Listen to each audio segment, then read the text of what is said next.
Welcome, Field Home Farm Sessions, episode 267, November 12th. Holy crap, Emmett and KJ are on. KJ, you didn't mind my comment there last night. I just threw it out of the blue. Maybe I should think more about it now that I'm a director of my comments. But come on, you wouldn't expect anything less. I had a big, huge topic list, but I had Emmett on here first. Emmett's son at the TD Classic was 6th and 6th. Autumn, I was going to talk about you too, but Emmett's son was 6th for calf and 6th for showmanship, which is fucking amazing. I know everybody would want to get second or first or whatever, but at that big a competition, that tight of a competition, even to make it there is something, and then to make it in the top 10 is amazing, as I hope everyone would agree. And I did not get talking to Emmett's son, the rabbit, but I watched him in the show ring. I talked a very long time with a lot of other people. Autumn loser, I'll get to you in a minute. The TD Classic,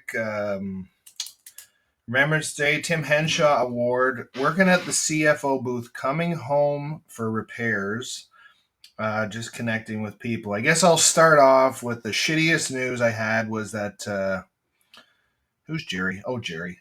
The shittiest news was that my daughter's calf did not make she made it down to the show, but she did not make it in the show because the vet, Mr. Hammer, is fault. I'm not a show guy. I do not want to be a show guy. I never want to. And I did not cover up the ringworm. I just said, here you go. And the ringworm, in my opinion, was dead. But it has to have hair growth to be completely dead. So no fault of his. I'm still mad at everything. It was a very stressful, very, very, very fucking stressful week leading up to it, trying to get rid of it and everything else, and whatever. That it is what it is. The past is the past. Would have tried something different and tried to cover it up with black or white or whatever, I guess so. But next time we're gonna rub the calves with friggin' ringworm somewhere, or get the ringworm from somewhere and get rid of it. Since you're on, Autumn L, and I don't know how long I'll have you. You are a very busy person, and it is a very great pleasure to have you here. But Autumn L helped me secure my Jerry Seinfeld tickets. I wasn't going to tell anybody about that, but I would tell you after it happened. But we bought Jerry Seinfeld tickets for Saturday night, and Autumn L, who is in the 4-H booth, and KJ, I don't know what you're doing. I think you're falling behind in the work ethic because I don't see you at the 4-H booth at all. And aren't you supposed to be Mrs. 4-H? Like, come on. So Autumn L. Autumn, can you help me from Bell Vegas? So she was holding my phone because the 4-H booth was so busy. She had so much time. And she tech advised. And Autumn L, I cannot go without saying who our tech support person was from StubHub. Her fucking name was like, I don't know if that was her. I don't know if that was a real name, but if I was a parent, the first thing I would not name my kid is Princess. Let's put it that way. They can be nicknamed Princess when they're small, but maybe that's what she's doing. Hold on, unedit it. How long do I have my, it's poor connection today, maybe because it's fucking snow, and I'll talk about that in a minute, but thank you very much, Autumn L, for the help. It was great. I have my tickets now. Unfortunately, Autumn, like when I was your age, I know it's fucking bad, but when I was your age, we used to have printed tickets, and you actually got the tickets mailed to you, or they came through and you printed them out and you had a live copy. You didn't have to go through the hour of bullshit that I'm very, very, very thankful you helping me for. So the 4-H, yeah, what was the theme this year with pencils? Like the CFO booth, we had pencils, 4-H had pencils, egg farmers had pencils, grain farmers had pencils, turkey farmers had pencils. So you got 5 pencils. You can collect pencils.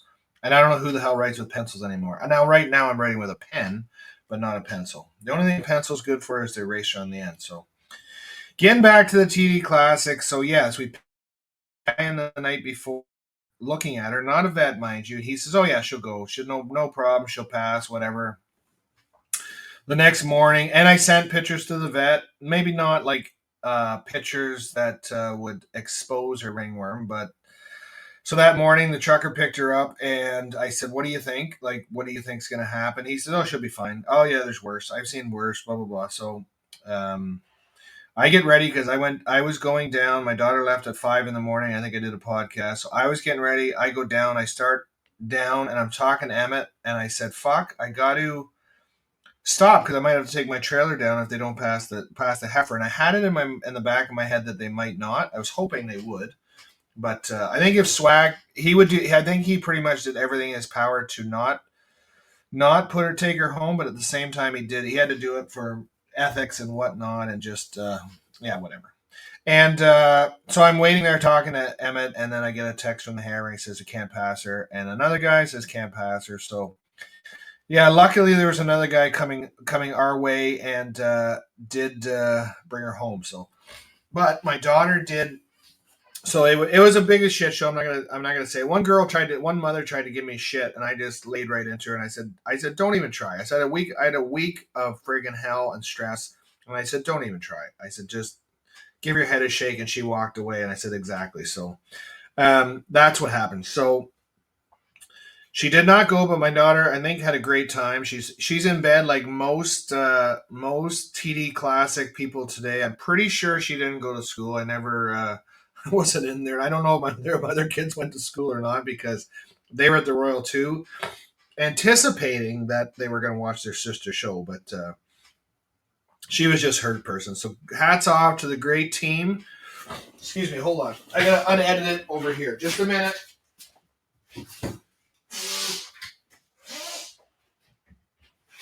Oh, unedited.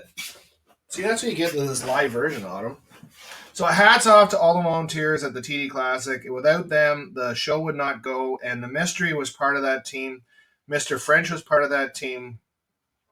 A bunch of other people were part of that team that participated in it and now are helping out. A great thing to do at the Royal, and it was amazing event, amazing thing. But I personally, I just hate shows.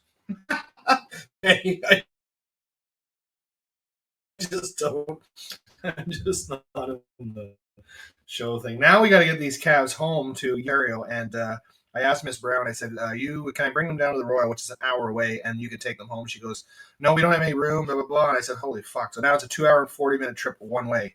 So that's the joys of 4-H and 4-H calves.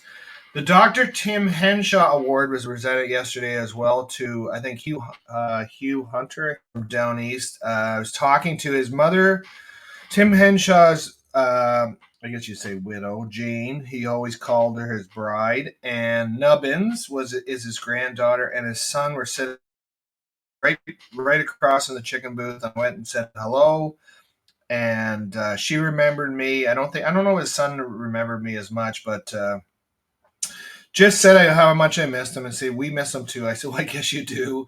And I said, I think it was 18 years he was coming to my farm and checking the cows, and just every 3 weeks for 18 years. I mean, you start to have a really good relationship with somebody, and he helped the community, helped 4-H. He was big, very supportive of 4-H, very supportive of youth. And now they give out the Tim Henshaw Award, and I'm not sure all the things that you get for the reward, but it's just an honor to have that associated with your name. So it was great talking to them, and I gave them a couple squishy chickens. Yes, I was working at the CFO booth, which Autumn and the 4-H was right across, and standing there, we had lots of people this year, and one person said, "Do I even have to be here because we have a lot of people?" And I said, "Well, people have to go for lunch, people have to go to the washroom." I said, "No, just stay here and and talk to people. People want to talk to farmers, and people want to talk." There was a couple questions that were farm related. They'd ask the staff, and the staff would say, "I don't know. Here, ask the farmer. He's standing right here." So it's great to connect with the public. And then yesterday they had live chickens. You weren't there, Autumn, to get your picture of live chickens. Well, stuffed chickens. Everybody loved them. Everybody loved the pictures. So it's not cheap. As you know, anything in Toronto is not cheap, but it's a great thing to do. It's a promotion event. I'm not sure what the booze cost. KJ would know more than that, and we don't want to tell anybody. We don't want to know. Let's just put it this way. A lot. What is the Hotel X? Somebody was complaining about the price of everything. I said it's Toronto. Like Hotel X is not going to be cheap. $10 for a draft, Stella. Whatever. I don't think that's any more. I don't think that's any more expensive than anywhere else. It wasn't. It is what it is. If you don't like it, don't come down to Toronto because it's going to be expensive. But overall, it's a great time. You love to go to the Royal. You love to go to Toronto, and you love to get out. That's the best thing about that's the best thing about the Royal. And on Monday, we had, remember I told you about my feed line, maybe freezing, maybe not freezing. So I said to my wife in the morning, I asked her, can you check the bar? And she goes, yeah, I checked it. No, I said, really check it. And she checked it. She says, oh, it's not working. So I come home. It was working. But then luckily something else wasn't working. I had to fix that. And then my wife said, since you're here, can you change my snow tires? I said, I didn't, but because she couldn't get in because everybody in the freaking world wants their winter tires on when it's snowing. No tire shop has any time, so I got to change them, even though I'm not good at it, apparently. But they're on right now. I need to tighten them up again. So because the winter is here, the snow is here. Let me look outside for a second. Bradford, Ontario. The snow has not melted yet, so it's hanging around. And then we came home last night. Daughter had a hockey practice, and guess where we went after? Swiss Chalet for the festive special, my first one this year, and I fucking missed it. And anybody out there, Autumn, KJ, Emmett, Mystery, where's Mystery today? He's sleeping in. No, I don't think Mystery sleeps in, but go for the festive special. Cranberries, stuffing, Lindor chocolate, and then you get a card, and it said we get a free pie next time we go, so it's awesome. Festive special. Now, Autumn, I'm almost at 12 minutes today. Is that sufficient for you? I don't know. You didn't like my 10-minute podcast, but you can go back. I have like 267 of them. So you can go back and listen to my 10-minute podcast if you want. Shout out to Hubie Jen. She came for the second shift yesterday at the Royal for the CFO booth. Looking lovely as usual. I love talking to her. She's always upbeat, funny. You can make her laugh like that. And a worker, and she likes volunteering for this. It was an awesome time. So connecting with, thank you for listening. Emmett, will you be there on Thursday or Friday? Because KJ, I'm going down for Thursday again. So hope to see you. Maybe see Autumn Unwin, Autumn Loser. We'll see. But thank you for listening, and talk to you again. Almost 13 minutes, Autumn. Just for you.